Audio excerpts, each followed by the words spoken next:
Mbahaye ikaze kuri Mugisha TV, isoko y'amakuru yubaka sosiyete nyarwanda.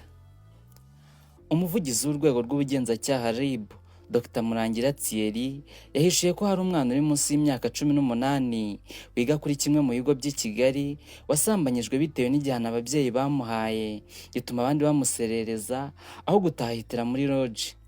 Mu kiganiro RIB yagiranye n'itangazamakuru tariki ya 1 Ukuboza 2025, Dr Murangira Thierry yagaragaje ko ihohoterwa rishingiye ku gitsina hari aho rikorwa rigizwemo uruhare n'ababyeyi kubera kudakenga. Ni ubutumwa bwahoraga kandi n'iminsi 16 igihugu kirimo yo kurwanya ihohoterwa rishingiye ku gitsina.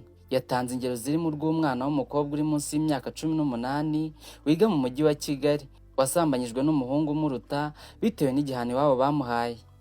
Yavuze ko byatangiye ku mugoroba umwe abana bavuye ku ishuri, maze wa mwana w'umukobwa basaza be basanga ahagararanye n'umuhungu ku muhanda. Basaza be ngo bageze mu rugo bamuregera ababyeyi, nabo baza kumuha igihano aricyo cyabaye intandaro y'ibi byose byakurikiyeho. Ati ababyeyi be baravuze bati, wowe igituma wirata niyo misatsi yawe n'utwo tujipo tugufi. Guhera uyu munsi uwo musatsi tugiye kuwogosha. Barabikora koko asigarana uruhara. Bukeye bamuha 6,000 ngo najye kugura ijipo ndende kandi ntayice. Yakomeje ati umwana bwaracye yageze ku marembo y'ishuri abandi bamuha inkwenene. Ikigo cyose batushobora kuza ku ishuri gute n'urwo ruhara. Uwo mwana agize ipfunwe ntiyajya mu ishuri ahita ahamagara wa muhungu w'inshuti ye babonanye ngo azamubwire ibyamubayeho. Dr Murangira yavuze ko wa muhungu yabwiye uwo mukobwa ngo nta mafaranga afite yo kuza aho ari, noneho wa mukobwa kuko yari agifite ya mafaranga yo kugura ijipo akuraho itike amusanga i Nyamirambo. Ati yagezeyo umuhungu amubaza impamvu atagiye ku ishuri. Undi ati ngwino dushaka ahantu hiherereye mbikubwire. Baragiye ngo bajya muri lodge ngo baganiriremo, kandi uwo muhungu ni mukuru, undi yari ataruzuza imyaka 18. Byarangiye amusambanyije kuri ya mafaranga 6,000.